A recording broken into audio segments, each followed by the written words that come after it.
Bonsoir mesdames, bonsoir monsieur, ravi de vous retrouver une fois de plus dans cette édition à la centrale électorale. Le ministre du gouvernement belge André Flahault a été reçu par le président de la CENI, Denis Kadima Kazadi.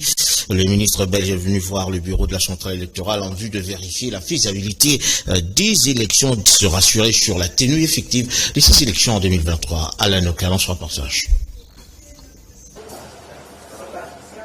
Le président de l'administration électorale, Denis Kadima Kazadi, a reçu dans son cabinet le ministre d'État du gouvernement belge, l'ancien président de la Chambre des représentants de la 53e législature belge, André Flahault. Les deux personnalités ont échangé sur l'organisation des élections en République du Congo.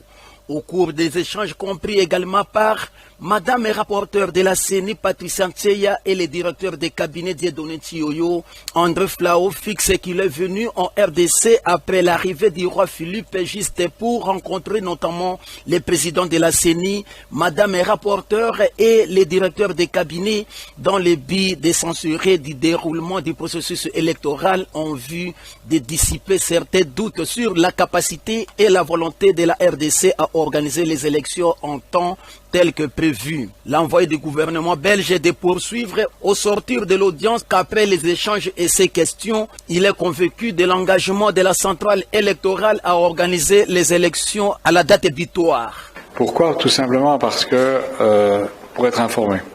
Pour être informé et être rassuré.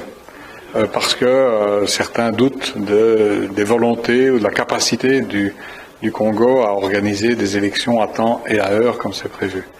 Et ici, je dois avouer qu'après l'échange, après les multiples questions que j'ai posées, moi je suis rassuré. Parce que je vois un organisme qui n'est pas un organisme en rodage, qui a une certaine expérience, qui travaille avec une forme de collégialité quelque part et qui envisage les différents aspects partant de la logistique jusqu'également l'accompagnement. Le ministre d'État du gouvernement fédéral belge André Flahault a évoqué également l'accompagnement du processus électoral par son pays et tient à une mission d'information des animateurs de la CENI en Belgique, notamment auprès du Parlement belge, pour fixer sur la volonté et la réussite de l'organisation des élections en RDC. L'autorité supérieure le Conseil supérieur de l'autorité traditionnelle et coutumière de la RDC, que la consigle, je veux dire que Sa Majesté Fumu Difima, président de cette organisation, et sa délégation mettent en garde la République rwandaise, lançant un ultimatum pour le retrait de leurs troupes du sol congolais. C'était donc le vendredi passé. Image de commentaire. Une marche de soutien au FARDC, plusieurs chefs coutumiers de la République démocratique du Congo réunis au sein du Conseil supérieur de l'autorité traditionnelle et coutumière étaient dans la rue. Cette action, initiée par Sa Majesté Fumu Difima, vise à soutenir les forces armées de la République démocratique du Congo contre le rebelle du mouvement du 23 mars, M23 en sigle, appuyé par le Rwanda à l'est de la République démocratique du Congo. Le manifestant exige également le président rwandais Paul Kagame à cesser l'agression contre la République démocratique du Congo. La loi 15/015 du 25 août 2015. Cette loi nous donne effectivement l'opportunité d'alerter les institutions quand il s'agit d'un préavis zéro. Les chefs coutumiers sont arrivés à la présidence de la République. Le Sa Majesté Fumu Difima a déposé un mémo auprès du représentant de la présidence en matière de culture. Nous saluons la volonté de tous les deux chefs d'État qui ont voulu prôner la paix. Mais nous venons de considérer que les derniers événements montrent clairement que notre chef de l'État risque d'être contourné s'il ne fait gaffe. Le Congo risque d'être pris par ruse. Ruse, pas de Rwandais, mais de la communauté internationale. Préavis zéro, parce que nous considérons qu'au 30 juin 2022, le Rwanda doit avoir pris tous ces éléments en dehors des terres congolaises. Le numéro 1 du Conseil supérieur de l'autorité traditionnelle de la République démocratique du Congo, Konatek en sigle Fumu Difima, a exigé que le Rwanda récupère ses troupes vivant à l'est de la République démocratique du Congo. Cette marche bien encadrée a été convenu que la marche suivra l'itinéraire de la gare centrale en passant par la MONUSCO et l'ambassade du Rwanda pour chuter à la présidence de la République. Le manifestant tenait le banderole à la main avec des écrits scandants, de chants, des cris, de sifflets étaient au rendez-vous pour manifester leur soutien au FARDC.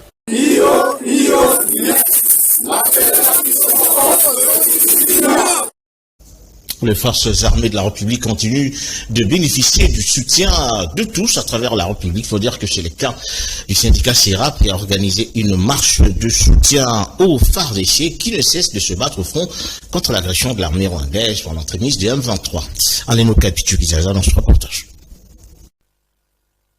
Le syndicat de la réforme et de l'administration publique et professionnelle CERAP a mobilisé ses membres lundi 27 juin pour une marche de soutien aux forces armées de la République démocratique du Congo FARDC qui se battent au front contre les M23 et l'armée rwandaise est dénoncée par le gouvernement de la RDC à tous les niveaux. Cette marche de soutien au FARDC par le syndicat CERAP est partie du siège de cette organisation syndicale sur l'avenue Bambili Angiringiri en passant notamment par les avenues Chaba, force publique à Sosa pour chuter en fait au palais du peuple où le président du CERAP, ingénieur Paul Yapai Makengo, a déposé un mémorandum quant à ces soutien haut et fort aux forces armées de la République démocratique du Congo, de la police nationale congolaise et les autres services de sécurité face à l'agression injustifiée du Rwanda dans notre territoire national. Dénonçons ce jour l'agression du Rwanda par le biais de ses bons élèves M23, Codeco, ADF, FPR, FPRI, qui se caractérisent par le banditisme et la cupidité occasionnée, ainsi le dépeuplement de nos villages. 2. Demandons à tous les agents publics et la population de la RDC en particulier d'être vigilants, prudents et résistants à toute manipulation politicienne ainsi qu'à toute tentative de balkanisation de la RDC par cette agression imposée injustement par le Rwanda. Le syndicat CERAP est la deuxième force syndicale de la RDC, élue lors des élections syndicales organisées par le gouvernement via le ministère de la fonction publique en 2013 et c'est dit syndicat de collaboration, du dialogue et de développement, mais également syndicat de revendication.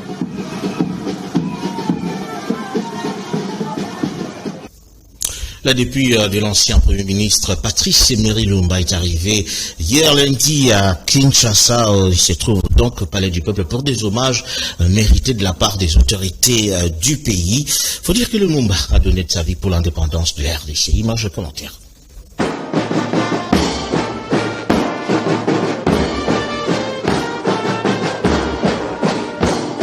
C'est au bruit de fanfare que la relique de ces héros national, premier ministre de la République démocratique du Congo, Patrice Emery Lumumba, a atterri le 26 juin dernier à l'aéroport de la Louano à Lubumbashi, chef-lieu de la province du Haut-Katanga. Ce, en présence de plusieurs officiels congolais, précisément de celle du Premier ministre, chef du gouvernement, Jean-Michel Sama Lukonde, venu accompagner ses dépouilles qui a ensuite pris chemin pour le village de Silantembo où un site et un mausolée est érigé à cette fin.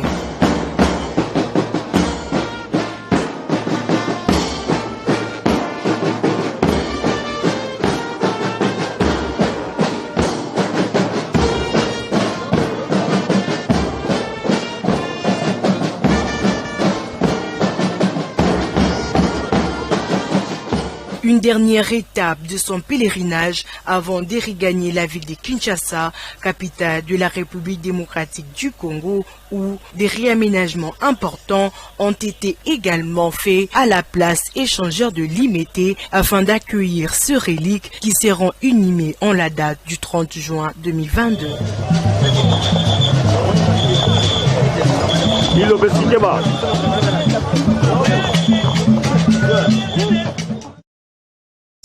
Voilà, donc c'était donc là à Lubumbashi, mais il faut rappeler quand même que le cœur de Lubumbashi se trouve déjà à Kinshasa, où il a eu des hommages mérités, il faut dire, en présence du chef de l'État de la République. À 2 jours de la célébration de la date du 30 juin, date qui symbolise l'indépendance de la RDC, le gouvernement a décrété un deuil national, soit du lundi 27 à jeudi 30 juin 2022, en mémoire du héros national Emery Patrice Lumumba. À ce sujet, le député Jean-Jacques Namba est favorable à cette décision prise par les autorités quant à son sens réel. Image commentaire. Écoutez, c'est une décision qui est historique. Nous allons avoir aujourd'hui la possibilité de commémorer la mort d'un de nos vaillants soldats, le père de l'indépendance. Et c'est très très émouvant comme événement. Et je pense que les Congolais devront se rappeler des efforts et de tous les sacrifices endurés pour en arriver là aujourd'hui. Et aussi avoir des meilleures perspectives pour l'avenir. Parce que comme vous le savez, le chemin vers la vraie indépendance est très long. Et il faudra que nous arrivions à destination par des efforts collectifs. Mais c'est un prisme de lecture qui n'est pas très correct. Aujourd'hui, quand même, Lumumba, c'est une figure emblématique. Personne ne peut nier qu'il avait des collaborateurs, il avait des camarades de lutte. Nous ne le nions pas et ils sont appréciés à leur juste valeur. Mais je crois que Lumumba, c'est une icône emblématique qui est reconnue sur le plan mondial, alors que l'histoire de nos camarades, et comme c'est toujours le cas, les héros dans l'ombre, n'est pas connue à ce niveau-là. Oui, il y aura le concert et apparemment une partie des fonds seront, des recettes de ce concert seront envoyées pour soutenir nos forces armées. Ça peut être lu de plusieurs manières, mais je crois que nous sommes en deuil, mais en même temps, on ne doit pas arrêter de vivre parce qu'on nous fait la guerre. Nous devons montrer à nos ennemis que nous avons notre culture, que nous sommes fiers d'être Congolais et que malgré les difficultés, nous allons continuer à être fiers d'être Congolais. Cela veut dire que vous, ce matin, vous avez mangé, vous avez déjeuné, vous êtes venus travailler et les musiciens ont un travail, c'est le travail qu'ils font. Donc nous devons nous soutenir, mais continuer davantage à soutenir les FARDC. Les moments sont très difficiles sur le plan socio-économique, c'est vraiment lié à la situation mondiale. Je pense que le gouvernement est à pied d'œuvre pour essayer de réguler, de juguler la crise et nous allons continuer à le motiver et l'encourager à le faire. Nous demandons à tous les Congolais d'être solidaires, surtout pour nos forces armées, en ce qui concerne l'intégrité territoriale, la protection de nos frères et sœurs qui sont à l'est du pays. Soyons solidaires, soyons soudés, soyons unis et nous devons au gouvernement de prendre ses responsabilités et davantage fournir d'efforts et de mieux faire que ce qu'il a déjà fait auparavant. Voilà, la dépouille mortelle de l'ancien Premier ministre de la République démocratique du Congo se trouve déjà à Kinshasa. Hier lundi, il a été accueilli à l'aéroport par plusieurs autorités, notamment en présence du chef de l'État qui a rendu des hommages mérités à ces héros national Patrice Emery Lumumba. Image de commentaire.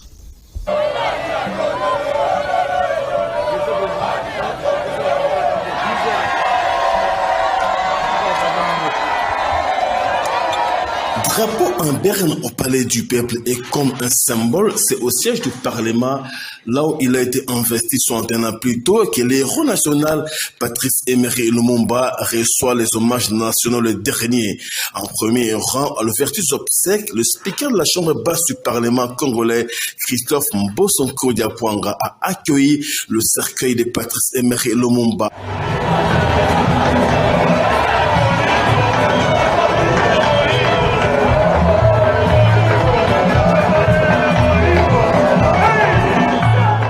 Observant comme il a été édicté le deuil national de 3 jours décrété par le gouvernement de la République.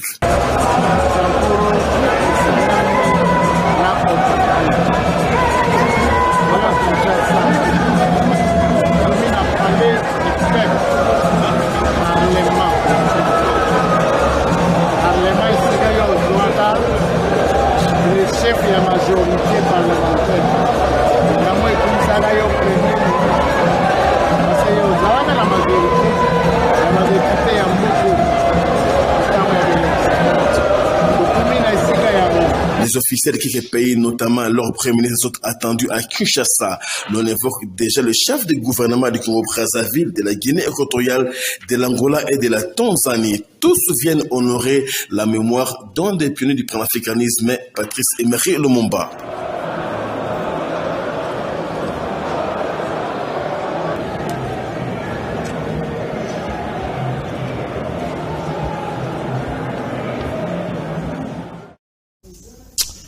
Voilà, on note toujours dans ce cadre-là quelques qui l'ont interrogé autour de la célébration de la dite date. Selon eux, cet acte est de penser aux héros tombés pour l'indépendance et la liberté du peuple congolais. Cette date mérite d'être célébrée avec faste en mémoire, finalement, de nos martyrs. Image commentaire. Bon, c'est pas mal, hein. Lumumba fut parmi les pères de l'indépendance. Lumumba qui a été tué en 1961, un certain 17 janvier, par la Belgique. Maintenant, comme la Belgique a décidé de restituer les reliques qui sont arrivés ici à Kinshasa, 3 jours de deuil, ce n'est pas nous sommes des bandits, nous sommes des Africains. Maintenant, nous savons que nous allons enterrer notre papa. Nous allons organiser le deuil, comme nous sommes des Africains. Pendant 3 jours, puis ce sera la levée du deuil. Je crois que c'est très très important parce que c'est un moment que nous avons attendu pendant des décennies. C'est un événement que tout le monde attendait, bien que d'une part un événement malheureux, mais de l'autre côté, c'est une des jouissances pour nous. Mais nous ne voulons pas que cela s'arrête là. Le monde derrière lui, il y avait de nombreux compatriotes. Il y a aussi le deuil de notre président Mobutu, l'éléphant de l'Afrique que nous attendons aussi. Donc, mais pour le moment, nous sommes très contents que le corps soit ramené ici. Comme nous l'avions vu, nous le suivons partout. Je crois que cela est en train d'être rapatrié dans plusieurs lieux, et je ne sais moi où là. Mais nous l'attendons ici, ce sera une bonne chose. Le jour de Lumumba, c'est bénéfique pour les Congolais, pour nous les Congolais et nos enfants, pour qu'ils puissent mémorer et puissent retenir qu'il y avait quelqu'un qui luttait pour notre pays, pour notre indépendance. Si aujourd'hui nous sommes indépendants, Lumumba fait aussi partie de cette indépendance. C'est les 3 jours que le gouvernement nous a donnés. Nous allons passer, nous allons parler à nos enfants et à ceux qui ne connaissent pas Lumumba, de les connaître et de bien commémorer le nom de Lumumba. Voilà, la riche Premier ministre, ministre de l'Environnement et du Développement durable, a présidé la cérémonie d'ouverture de la journée porte ouverte de l'Organisation des Nations Unies pour l'alimentation et l'agriculture, la FAO, une occasion pour la FAO de présenter le projet de sous-programme environnement de cette agence onusienne. Je vais donc cet élément. La vice-premier ministre, ministre de l'Environnement et du Développement durable, F. Bazaïba, a présidé ce jeudi 23 juin 2022 la cérémonie d'ouverture de la journée porte ouverte organisée par l'Organisation des Nations Unies pour l'alimentation et l'agriculture à Pullman Hotel.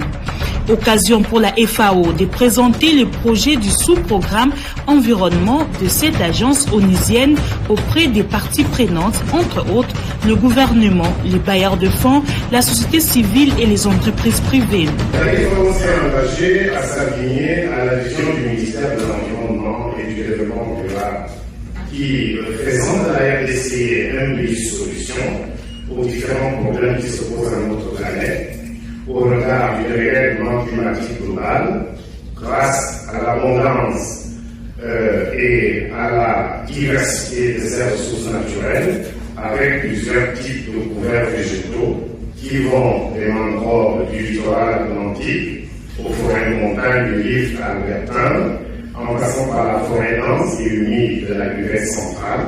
Dans son allocution, F. Bazaïba Massoudi a salué les résultats de tous ces projets en cours, dont celui du système de surveillance des forêts, le projet régional sur la lutte contre la déforestation et la dégradation, pour ne citer que cela.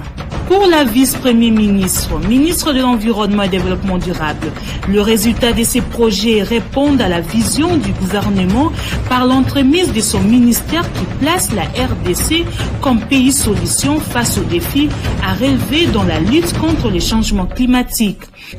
J'exhorte les partenaires à appuyer davantage les efforts de la République démocratique du Congo en matière de la valorisation des données pour l'intérêt de tous les utilisateurs, y compris les universités, les secteurs privés, les ONG nationales et internationales, ainsi que d'autres acteurs. Après cette cérémonie, s'en est suivie d'une visite guidée dans les différents stands de la FAO, érigés à l'occasion à l'hôtel Pullman, où plusieurs articles artisanaux ont été exposés. La FAO, dans son programme, appuie le gouvernement congolais dans 4 domaines clés, à savoir le renforcement de la gouvernance dans les secteurs de l'agriculture, pêche et élevage, le développement rural et l'environnement. La Cinco a communiqué sur la visite du cardinal secrétaire d'État du Vatican en République démocratique du Congo. Je laisse ici suivre la lecture ce qui est indiqué par Monseigneur Donatien Cholet, chapelain de sa sainteté secrétaire général de la Cinco. Le pape François, après avoir rassuré qu'il ne s'agit pas d'une annulation et demandé publiquement pardon pour le désagrément que ce report aura causé au peuple congolais, a annoncé que le même dimanche 3 juillet 2022, il célébrera une messe à la basilique Saint-Pierre avec la communauté congolaise de Rome. Comme si cela ne suffisait pas pour montrer la grande considération qu'il a pour notre pays, le Saint-Père a décidé d'envoyer son éminence Pietro Paroli, cardinal, secrétaire d'État de la Cité du Vatican à Kinshasa, pour prier avec nous le même dimanche 3 juillet 2022. La Senco rassure les Congolaises et les Congolais que cette visite du Premier ministre de l'État de la Cité du Vatican à Kinshasa ne substitue pas celle du pape François, qui n'est que reportée et dont nous attendons la communication de nouvelles dates. Dans l'entretemps, nous apprenons la confirmation de la visite du Saint-Père au Canada du 24 au 29 juillet 2022.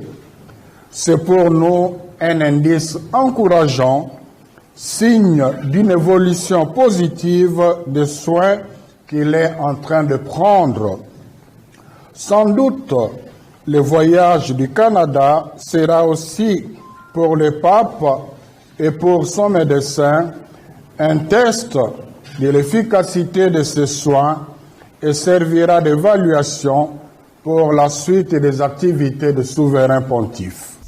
À quelques jours de la tenue des épreuves d'examen national de fin d'études primaires, il faut dire que le reporter des Canadian Télévision sillonnait quelques écoles de la capitale, notamment les complexes scolaires Mapamboli, pour finalement s'enquérir des préparatifs y afférents. Images et commentaires. Il se prépare déjà pour affronter les tests nationaux de fin d'études primaires. TENAFEP en sigle. Les élèves finalistes sur toute l'étendue du territoire national.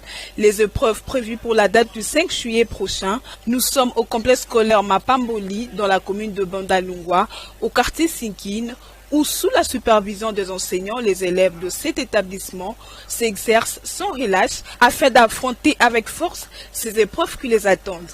Quelques enseignants trouvés sur place se sont exprimés.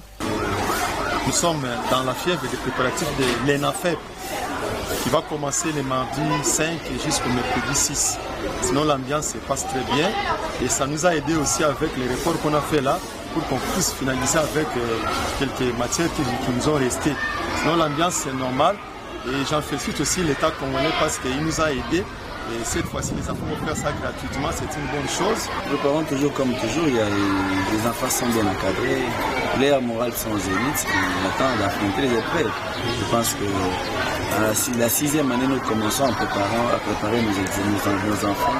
Dès le premier jour de la rentrée, on les prépare déjà pour affronter ces tests. Donc, moi, je pense qu'il n'y a pas à s'inquiéter quant à cela par rapport à cette report de date. Les enfants sont là. Ils approfitent du maximum d'encadrement de leur. Oui, pour cette année, l'ENAFEP c'est gratuit, c'est partout, que ce soit les écoles privées ou les écoles publiques. L'État a pris en charge tous les frais. Il n'y a aucun frais à payer. Les enfants vont aller au centre gratuitement. Les macarons sont donnés gratuitement et les enfants iront faire le test sans être inquiétés. Signalant que la particularité de cette année se caractérise par la participation gratuite aux épreuves de TENAFEP totalement prises en charge par l'État congolais. L'avenue de l'hôpital dans la commune de Kitambo se trouve dans un état de délabrement très avancé et la population abandonnée elle-même lance un cri d'alarme sollicitant l'implication de l'autorité pour sa réhabilitation. L'image de commentaire.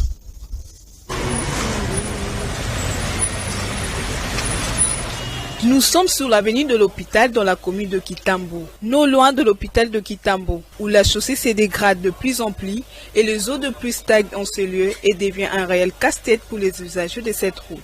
Empêchant la bonne circulation des véhicules, il y a de cela 3 ans que ces problèmes persistent, en témoignent les habitants de ce coin.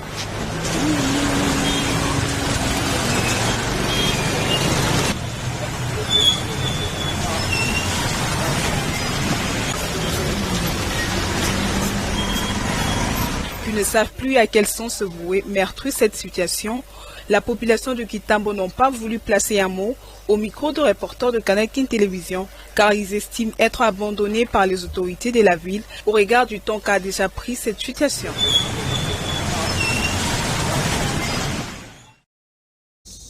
Voilà, fin de ce journal. Merci à vous de l'avoir suivi. Merci à Alanoka, Freddy Takidi, à Berenice Balenga, Kouparbola, ainsi que Soulembo et Pati Soulou pour sa réalisation. Dieu voulant, surtout les dimanches prochains dans le magazine du dimanche. D'ici là, portez-vous bien. Bonsoir.